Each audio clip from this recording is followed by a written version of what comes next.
নমস্তে, আপনি শুনছেন মানব পরিচয়ে। গত পর্বে সভার ট্র্যাজেডি জানার পর নাসির একে প্রায়শ্চিত্তের সুযোগ হিসেবে গণ্য করেছিল। ওয়ার্কশপের ছুটির দিনে নাসির ও আম্মি ইমরানের দরিদ্র কিন্তু স্নেহপূর্ণ বাড়িতে পৌঁছায়। যে মুহূর্তটির প্রতীক্ষা ছিল তা এসে গেছে। ইমরানের আম্মি নম্রভাবে নাসির ও সভার নিকার প্রস্তাব দেন। উভয় পরিবারের সম্মতি পাওয়া গেল। কিন্তু দুই ব্যক্তি এবং দুই পরিবারের সম্মতি কি যথেষ্ট? সমাজের হস্তক্ষেপ এই সরল সম্পর্কের মাঝে সমাজ চলে এল। যখন ইমরান কাজীর কাছে নিকা পড়াতে গেল তখন কাজী সাফ মানা করে দিলেন, কারণ নাসিরের বিরুদ্ধে ফতোয়া আছে। দুটি শর্ত। কাজী নিকার দুটি শর্ত জানালেন, হয় এমন কাজীকে খুঁজুন যে নাসিরের ওপর ফতোয়ার খবর জানে না, অথবা নাসির মুফতির কাছে গিয়ে ক্ষমা প্রার্থনা করুক। সভার আব্বুর রাগ, এটি শুনে সভার পক্ষাঘাতগ্রস্ত আব্বু রাগে ফেটে পড়লেন। আম্মিও ভয় পেলেন যে মুফতি মৌলভীদের নারাজ করলে তাদের ওপর বিপদ নেমে আসবে। তারা নাসিরকে ক্ষমা চাওয়ার জন্য ডাকলেন। শুক্রবার যখন নাসির ও আম্মি সভার কোলে ঘুমন্ত সানায়াকে দেখে মৃদু স্বরে আলোচনা করতে বসলেন, তখন নাসির নিজের সিদ্ধান্ত শোনাল। নাসিরের দার্শনিক বিদ্রোহ। নাসির সরাসরি কোনো উত্তর দেয়নি। সে সভার ওপর হওয়া অত্যাচারের ইস্যু তুলে ধরে এক তর্কমূলক ও নৈতিক ভাষণ শুরু করল। প্রশ্ন: নাসির মুফতি মৌলভীদের লক্ষ্যবস্তু করল। এই মুফতি মৌলভীরা লম্পট পুরুষদের ওপর কোনো ফতোয়া জারি করে না। তারা নারীদের আধুনিক শিক্ষাকে উৎসাহিত করে না। সে প্রশ্ন করল, ধর্ম কি মানুষের জীবনের আনন্দ নিশ্চিত করার মাধ্যম হওয়া উচিত, নাকি কোনো মাসুমের জীবনকে নরক বানিয়ে দেওয়ার উপায়? নাসিরের তীক্ষ্ণ সমালোচনা। নাসির নিজের বিবাহবিচ্ছেদের পাপকেও স্বীকার করল এবং প্রশ্ন করল, মুফতি মৌলভীরা আমার বিরুদ্ধে ফতোয়া তখন কেন দেয়নি? শেষে নাসির নিজের নৈতিক সিদ্ধান্ত দৃঢ়তার সাথে ঘোষণা করল, অতএব আপনাদের যা মনে হচ্ছে যে সভার সাথে নিকার জন্য আমি এদের কাছে ক্ষমা চাইতে যাব, তা আমার পক্ষে সম্ভব নয়। এখন সভার আম্মি জিজ্ঞেস করলেন, তবে নাসির বাবা, সভা আর তোমার নিকা হবে কিভাবে? শুনুন রক্ষণশীলতার ওপর আঘাত, নাসিরের বিবেক, আর দুই প্রেমিকের নিকার পথ কিভাবে বেরোবে। মানব পরিচয় আপনি শুনবেন। পর্ব 15, নিকার বাধা আর নাসিরের দার্শনিক বিদ্রোহ। ওয়ার্কশপের পরবর্তী সাপ্তাহিক ছুটির দিনে নাসির ও আম্মি ইমরানের বাড়িতে পৌঁছালেন। বাড়িতে দারিদ্র্য স্পষ্ট দেখা যাচ্ছিল, তাছাড়া বাকি সবকিছুই খুব ভালো ছিল। তাদের উষ্ণ অভ্যর্থনা জানানো হল। যে মুহূর্তটির তারা প্রতীক্ষা করছিলেন সেই মুহূর্তটি এসে গেল। ইমরানের আম্মি নাসিরের আম্মিকে সভা ও নাসিরের দিকে ইশারা করে বললেন, যদি আপনি গ্রহণ করেন তবে আমরা এই দুই বাচ্চার নিকা করাতে চাই। আম্মি উত্তর দিতে এক মুহূর্তও দেরি করেননি। তৎক্ষণাৎ বললেন, এই দুই বাচ্চার খারাপ সময় দেখেছে। যদি ওরা রাজি থাকে তবে ওদের খুশির জন্য আমার পক্ষ থেকে সম্মতি রইল। নাসিরের আম্মির উত্তরে আলোচনা সভা ও নাসিরের দিকে ঘুরল। দুজনেই ইশারায় নিজের সম্মতি দিল। আমাদের আধুনিক উন্নত বলা হওয়া সামাজিক কাঠামোর এটি এক বড় পরিহাস যে যখন দুজন প্রাপ্তবয়স্ক ব্যক্তি পূর্ণ জ্ঞান ও পারস্পরিক সম্মতিতে স্বামী স্ত্রীর পবিত্র বন্ধনে আবদ্ধ হতে চায়, তখনও তাদের মাঝে সমাজের হস্তক্ষেপ চলে আসে। নাসির ও সভার নিকায় কেবল এই দুজনের সম্মতিই ছিল না, বরং উভয় পরিবারের বড়দের অনুমতিও ছিল। তবুও সহজ মনে হওয়া সম্পর্কের মাঝে সমাজ আসতে চলেছিল। বলা হয় যে মিয়া বিবি রাজি তো কেয়া করেগা কাজী। এখানে এই প্রবাদটিও মিথ্যে হতে চলেছে বলে মনে হচ্ছে। হল এই যে যখন উভয় পরিবারে নাসির ও সভার নিকা করানোর সিদ্ধান্ত হল, তখন ইমরান এক কাজীর কাছে গেল। কাজী নাসির ও সভার বিবরণ চাইলেন। ইমরানের বর্ণনার পর কাজী নিকা পড়াতে মানা করে দিয়ে বললেন, নাসিরের বিরুদ্ধে ফতোয়া আছে। এই অবস্থায় সভার সাথে নাসিরের নিকা সম্ভব নয়। ইমরান ব্যগ্র হয়ে জিজ্ঞেস করল, কোনো তো উপায় হবে যাতে এদের নিকা হতে পারে? কাজী বললেন, দুটি সুরতে এই নিকা সম্ভব হতে পারে। ইমরান কাজীকে একটি 500 টাকার নোট দিয়ে বলল, দয়া করে বলুন। কাজী নোটটি নিজের পকেটে রেখে বললেন, প্রথম সুরত হল যে আপনারা এমন কাজী খুঁজুন যে নাসিরের ওপর ফতোয়ার কথা জানে না। সেই কাজীকে দিয়ে এদের নিকা পড়িয়ে নিন। এবং দ্বিতীয়টি হল নিকা আমিও পড়াতে পারি যদি নাসির ক্ষমা প্রার্থনা করে নিজের ওপর থেকে মুফতির দেওয়া এই ফতোয়া তুলে নেয়। ইমরান কাজীকে ধন্যবাদ জানিয়ে বিদায় নিল। ইমরান বাড়ি ফিরে এল। সে নিজের আম্মি ও আব্বুকে উপস্থিত হওয়া বাধা এবং কাজীর জানানো উপায় সম্পর্কে জানালো। এইসব শুনে পক্ষাঘাতগ্রস্ত আব্বু একদম রাগান্বিত হয়ে পড়লেন। তিনি ইমরানকে বললেন, বেয়াকুব লোক, তুমি কথা এত দূর বাড়ালে অথচ নাসিরের ওপর ফতোয়া থাকার কথা আমাদের এখন বলছো? আম্মিও আব্বুর সাথে একমত হয়ে বললেন, বেটা ইমরান, আমাদের সমাজে থাকতে হবে। মুফতি মৌলভীদের নারাজ করলে আমাদের ওপর বিপদ নেমে আসবে। এটি সম্ভবই নয় যে ফতোয়া সম্পর্কে না জানা কোনো কাজীর মাধ্যমে আমরা নিকা করাব। এর পরিণাম ভালো হবে না। এমন ধোঁকা দিলে আমাদের বিরুদ্ধেও ফতোয়া আসবে। তখন তো তোমার নিজের নিকাই ঝুলে যাবে। ইমরান নিজের নিকার ওপর বিপদ দেখে ভাবতে ভাবতে বলল, আব্বু, রাগ করবেন না। এতে আপনার শরীরের ওপর খারাপ প্রভাব পড়বে। আমি নাসির ভাইজানকে মুফতির কাছে ক্ষমা প্রার্থনার কথা বলছি। আব্বু রাগ সামলে নিয়ে তুলনামূলক নরম স্বরে বললেন, ইমরান, তুমি একা কথা বলবে না। তুমি নাসির আর ওর আম্মিকে এখানেই ডাকো। এখন যা কথা হবে তা আমাদের সামনেই হবে, বুঝেছ তুমি? বাড়ি বড় নয়, যদিও সভারুমে ছিল না, কিন্তু রান্নাঘরে থেকেও সে সব কথা স্পষ্ট শুনতে পাচ্ছিল। নাসিরের আম্মি ও নাসিরের সাথে দেখা করার পর সে মনে মনে নাসিরকে পছন্দ করতে শুরু করেছে। সভার নতুন ঝামেলায় নিরাশা হল। সে মনে মনে প্রার্থনা করতে লাগল যে নাসির যখন আসবে তখন ক্ষমার জন্য রাজি হয়ে যায় যেন। ইমরান আব্বু ও আম্মির সামনেই নাসিরকে কল করল এবং বলল, ভাইজান, নিকা নিয়ে কিছু বাধা আসছে। আমার আব্বু ও আম্মি চান যে আপনি আপনার আম্মির সাথে আমাদের বাড়িতে এসে এ বিষয়ে আলোচনা করুন।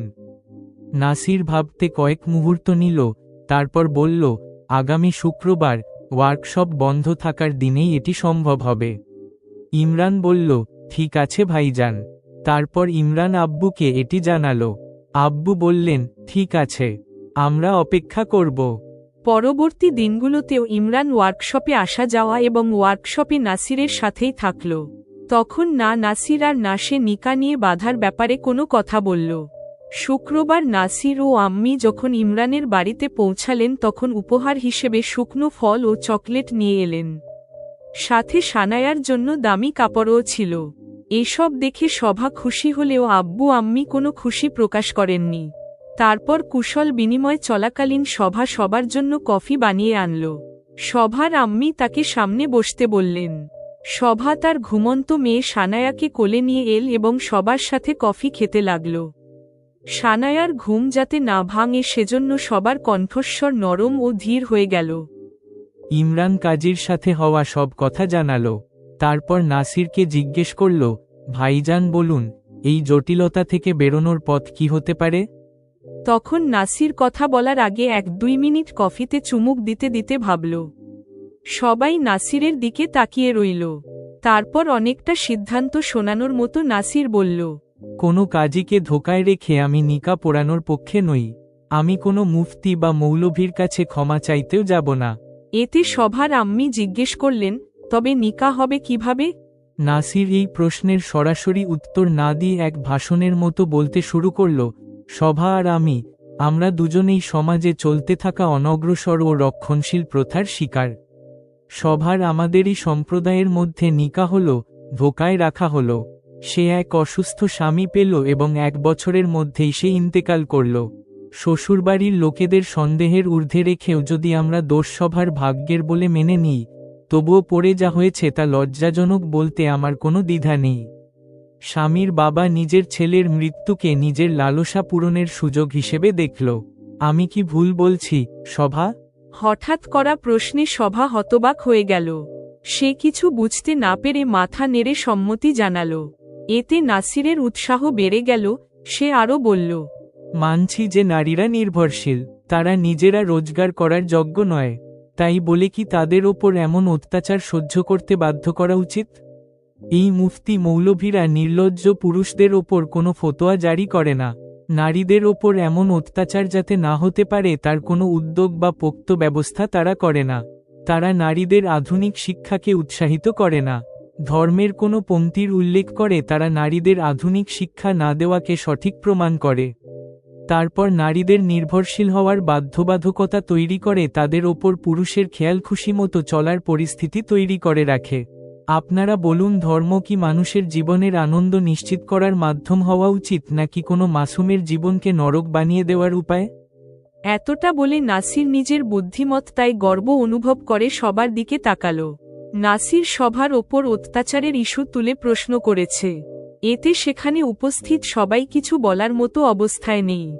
একে সবার নীরব সম্মতি মনে করে নাসিরের উৎসাহ আরও বাড়ল। তবে এবার কথা বলার সময় তার কণ্ঠস্বর ধীর হল। এবার আমি নিজের কথা বলি। আমি নিজের স্ত্রীকে তালাক দিয়েছি। ফিরদৌসকে আমি 3 তালাক তখন দিয়েছিলাম যখন 3 তালাক দেশে আইনের পরিপন্থী হয়ে গিয়েছিল। আমি এক সময়ে 3 বার তালাক বলেছি, যা আমাদের সম্প্রদায়ের অনুমোদিত পদ্ধতিও নয়। তখন মুফতি মৌলভীরা আমার বিরুদ্ধে ফতোয়া দেয়নি। অর্থাৎ ফিরদৌস যে এক নারী, তার ওপর পুরুষের অত্যাচার নিয়ে তাদের কোনো আপত্তি ছিল না। এতে কি এটা মনে হয় না যে এই লোকেরা আমাদের সম্প্রদায়ে নারীদের দাবিয়ে রাখা এবং তাদের সমান মর্যাদা না দেওয়ার ব্যবস্থা কায়েম করে রাখে? এতে সভার আব্বু অসম্মতি জানিয়ে বললেন, ওরা ইসলামকে আমাদের চেয়ে বেশি বোঝে, ওরা সেই অনুযায়ী ব্যবস্থা দেয়। নাসির বুঝল সভার আব্বু পুরনো প্রজন্মের মানুষ, তিনি পিতৃতন্ত্র বা মুফতিদের বিরুদ্ধে কোনো কথা সমর্থন করবেন না। সে তর্কের সুরে আরও বলল, আমি বুঝি না, যখন আমাদের মেয়েরাও ইসলামের অনুসারী তখন তাদের সাথে এমন বৈষম্য কেন করা হয়? কেন আমরা শুধু নারীদেরই একতরফা নিয়ম পালনে বাধ্য করি? ভুল কি কেবল মেয়েরাই করে? তাদের ভুলের ওপর তালাক দেওয়ার ক্ষমতা পুরুষদের দেওয়া হয়। স্বামী ভুল করলে কি স্ত্রীর তাকে তালাক দেওয়ার ব্যবস্থা থাকা উচিত নয়? নাসিরের এই প্রশ্নে সভার আব্বুর মুখে তালা পড়ে গেল। সেখানে উপস্থিত নারীদের পাশাপাশি ইমরানের নীরব সমর্থনও সে বুঝতে পারল। নাসির গ্লাস থেকে জল খেল। কিছুক্ষণ অপেক্ষা করল যাতে কেউ কিছু বলে। কেউ কিছু না বলায় নাসির কণ্ঠস্বর শান্ত করে বলল, যারা ইসলাম মানে না তাদের আমরা কাফের বলি। আমাদের নারীরা ইসলাম মেনে চলার পরও আমরা তাদের প্রায় অন্য ধর্মাবলম্বীদের মতোই বৈষম্যের চোখে দেখি। নাসিরের প্রশ্ন ও যুক্তির সামনে সবাই নীরব হয়ে গেল। সভা ভাবছে নাসির কত ভালো মানুষ। তার মনে হচ্ছে নারীদের কথা বলতে গিয়ে নাসির আসলে তারই কষ্টের কথা বলছে। সেখানে নাসির ছাড়া পুরুষদের মধ্যে সভার আব্বু ও ইমরান আছেন। সভার ওপর দুবাইতে হওয়া অত্যাচারে আব্বু মর্মাহত, তাই নাসিরের বিরুদ্ধে বলার মতো কথা তিনি খুঁজে পাচ্ছেন না। ইমরানও নাসিরের সহকারী হওয়ায় শ্রদ্ধার কারণে চুপ আছে। নাসির আবার বলতে শুরু করল, এবার ফতোয়া জারি করাদের অন্যায়ের আর এক উদাহরণ শুনুন। তাদের আমার বিরুদ্ধে ফতোয়া তখন জারি করা উচিত ছিল যখন আমি সেকেন্ডের মধ্যে ফিরদৌসকে 3 তালাক বলেছি। তারা তখন করেনি। তারা ফতোয়া দিল তখন যখন আমি আদালতে কাফের জজকে সত্যিকারের মুসলমান বললাম। সেই জজ তো আমাকে কোনো বৈষম্য ছাড়াই একজন মানুষ হিসেবে দেখছিলেন। আমি মুসলমান ছিলাম নাকি অপরাধী ছিলাম তাতে তার কোনো তফাতে হচ্ছিল না।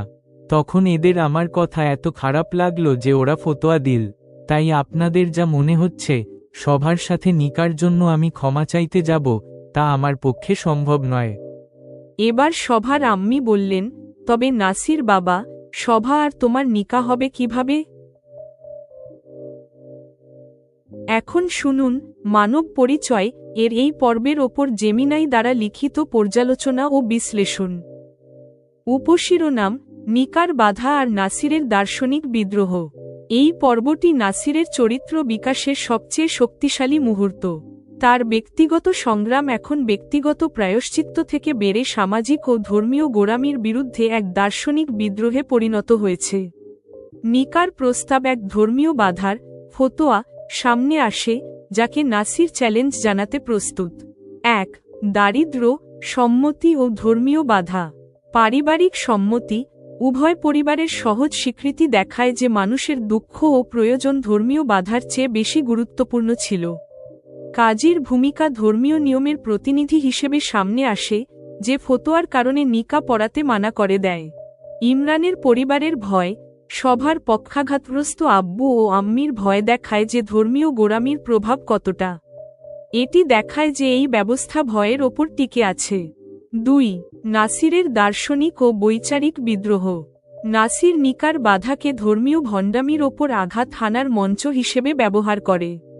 তার ভাষণ তার বৌদ্ধিক বিপ্লবকে তুলে ধরে। সে স্পষ্ট জানায় সে ধোঁকা দেবে না বা ক্ষমা চাইবে না। ক্ষমা চাওয়া মানে সেই অনৈতিক ব্যবস্থাকে মেনে নেওয়া যা তার চোখে ভুল। সভার শোষণের ব্যবহার। নাসির সভার ওপর হওয়া অত্যাচারকে এক শক্তিশালী যুক্তি হিসেবে ব্যবহার করে। সে প্রশ্ন তোলে মুফতিরা লম্পট পুরুষদের ওপর কেন ফতোয়া দেয় না, উল্টো মেয়েদের শিক্ষা থেকে বঞ্চিত করে পুরুষের মর্জির অধীন রাখে। তালাক ও ফতোয়ার বৈপরীত্য। নাসিরের সবচেয়ে বড় যুক্তি হল যখন সে বেআইনিভাবে 3 তালাক দিল তখন ফতোয়া এল না, কিন্তু যখন একজন জজকে মানবিকতার কারণে প্রশংসা করল তখন ফতোয়া এল। এটি প্রমাণ করে ফতোয়ার উদ্দেশ্য ধর্ম নয়, বরং নিয়ন্ত্রণ বজায় রাখা। 3. নীরব সম্মতি ও সভার সমর্থন। নাসিরের অনুশোচনা ক্রোধে পরিণত। নাসির এখন অতীতের অনুশোচনা থেকে মুক্ত হয়ে সামাজিক অন্যায়ের বিরুদ্ধে ক্রুদ্ধ। তার ভাষণ সভাকে নিজের লড়াইয়ে সামিল করে নেয়। সভার মাথা নেড়ে সম্মতি নাসিরের তর্কের শক্তিকে আরও বাড়িয়ে দেয়। মোর সভার মায়ের শেষ প্রশ্ন, নিকা কিভাবে হবে? গল্পকে এমন এক জায়গায় দাঁড় করায় যেখানে ধর্মীয় ক্ষমতার পরিবর্তে ব্যক্তিগত বিবেকের নতুন পথ খুঁজতে হবে। পর্ব 15 সমাপ্ত।